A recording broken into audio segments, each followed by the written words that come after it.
তীব্র শীত ও কুয়াশায় রংপুর অঞ্চলের স্বাভাবিক জীবনযাত্রা ব্যাহত হচ্ছে। ঘন কুয়াশায় দ্রবীথবু হয়ে পড়েছে অঞ্চলের শহর গ্রামের প্রত্যন্ত জনপদ। সবচেয়ে বিপাকে পড়েছে কৃষক, শ্রমিক ও খেটে খাওয়া মানুষজন।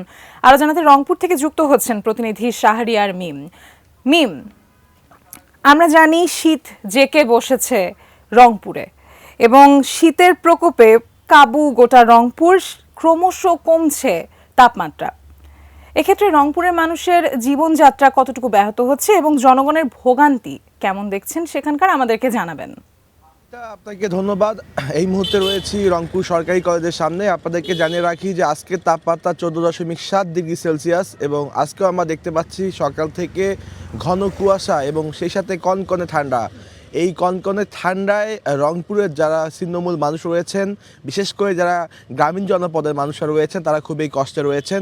যদিও জেলা প্রশাসনের পক্ষ থেকে তাদেরকে কম্বল সহযোগিতা করা হচ্ছে, তবে প্রয়োজনের তুলনায় তা খুবই স্বল্প।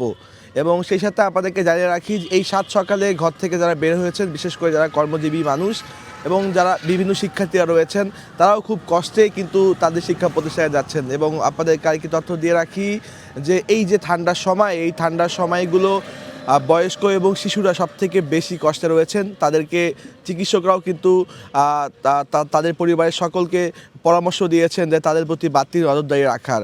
রংপুরে গেল এক সপ্তাহ ধরে এমন যে এই আবহাওয়া, এই যে শীত, সেটি কিন্তু বাড়তে শুরু করেছে। আজ যেমন 14.7 ডিগ্রি সেলসিয়াস, এর আগে 12 ডিগ্রি সেলসিয়াসও ছিল, তবে এখন পর্যন্ত 12-র নিচেই তাপমাত্রা নামেনি। তবে আবহাওয়া অফিসের পক্ষ থেকে জানানো হয়েছে যে এই তাপমাত্রা আগামীতে আরও কমবে, তখন কিন্তু শীত আরও বাড়বে। সেক্ষেত্রে আগে থেকেই এই সকল মানুষদেরকে সতর্ক থাকার কথা বলা হয়েছে। এবং কৃষকদের যদি একটু তথ্য দিয়ে রাখি যে এই তীব্র শীতে কৃষকরাও ঠিকমতো কাজ করতে পারছেন না, যার ফলে খেতে তাদের শাকসবজির পরিচর্যা সেটিও কিন্তু তারা করতে পারছেন না। আর রংপুর মেডিকেল কলেজ হাসপাতালের তথ্য যদি আপনাকে দিয়ে রাখি, সেক্ষেত্রে আমাকে বলতে হয় যে এই শীতের সময় যে জ্বর, সর্দি, কাশি, বড়দের এবং নিউমোনিয়া শিশুদের, এই সকল রোগ নিয়ে কিন্তু অনেকে এই হাসপাতালে ভর্তি হয়েছেন। তো এখানকার যে আবহাওয়া অফিস, তারা বলছে এই শীত কিন্তু আরও বাড়বে, সময় যত যাবে তত শীতের পরিমাণ বাড়বে, কুয়াশার পরিমাণ বাড়বে।